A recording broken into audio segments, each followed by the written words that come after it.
Yeah. It really is phenomenal. I mean, I'm not trying to pretend that it's nice. I'm not trying to pretend that this is awesome. You know, you cannot look at something like this and not be just in awe of it. It really is very, very amazing. We might have to try and go all the way around, try and see. We've got some water dripping on us as well at the moment. Water being rain, I guess. But it doesn't feel like it's not too bad. We'll stick around here for now and just see what it does.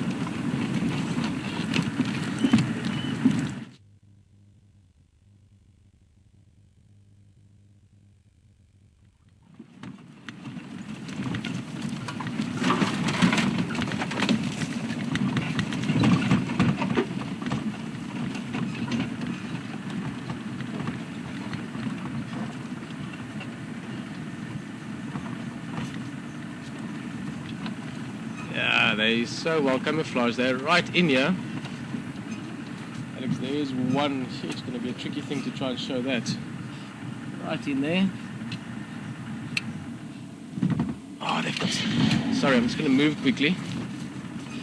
Here's the other one, Alex. He's got some food.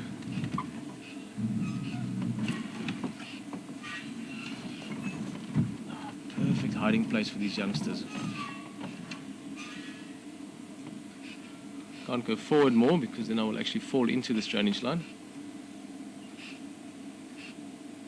And the next thing is to try and make out what that is. It looks like, sure, very hard. So either a piece of warthog or a piece of baboon maybe, warthog maybe. Very dark skin on it.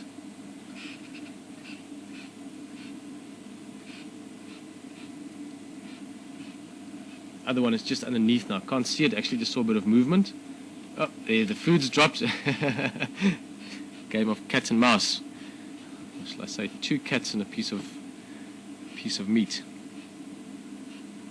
Oh, I'm just going to have to sit tight and hope they come out. They're just in there, it's just a very deep drop in there, little sort of a alcove almost of grass and the bank of that small stream.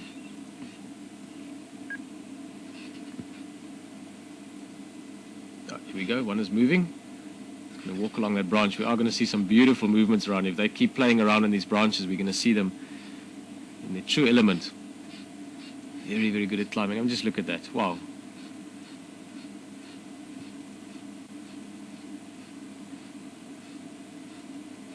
Everyone's got to see stuff like this.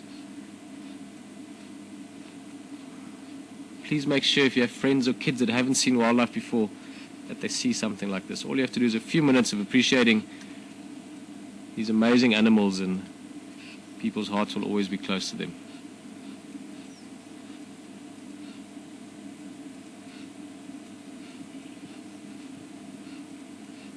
Just look at that.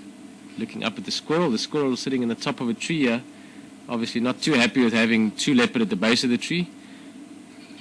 And also there's no other trees interconnecting, so the squirrel can't change trees. It's going to have to sit up there until probably tomorrow. Here's the other one up as well. Oh, I'm going to stick with this one for now. The other one's just climbed up into the bush. Can't see much of it, but it's just up on the top as well, and it's just, oh, need a camera for this. Another camera.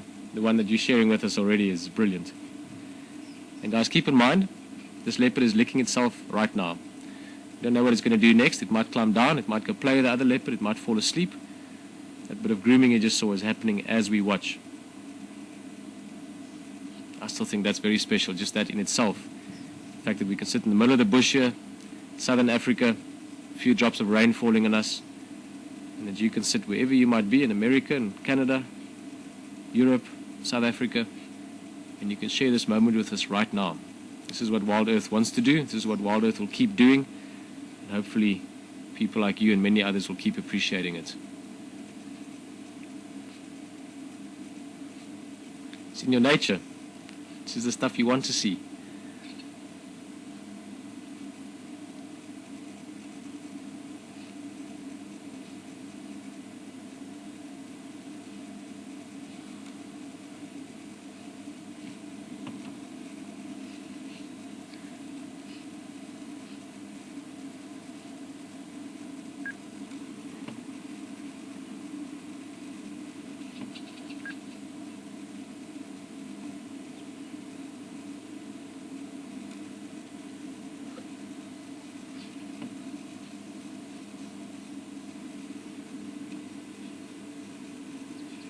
all stations pulling out of the lock.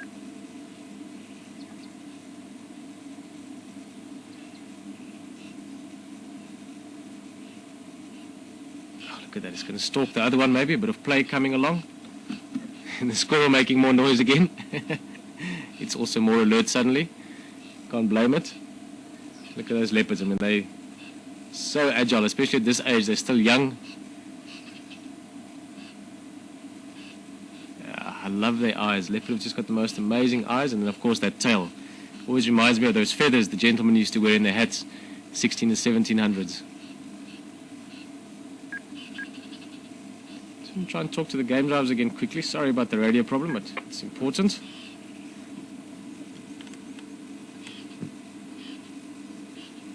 Sorry, station just checking. Anyone responding for the Ingwes north of Impala Plains? Karula and the youngsters?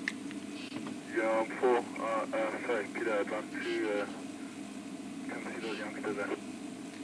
Good, I just saw a little piece of Djuma now. I can't see what it was, just a little chunk of something, maybe haunchy or something, that they were playing with, but it doesn't look like there's more of it around.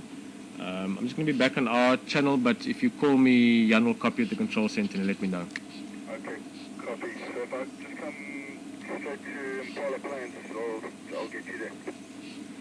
Yeah, no, you have to come a bit north of that, probably, I'd say 300 meters or so. As it starts opening up a bit towards the western side of the Ndlela, you'll probably see my tracks going off, but I should hear you as well. But it's probably 300 meters north of Impala Plains, and we're to the west, in that little Skovanin that you mentioned earlier. Okay, copy, thanks.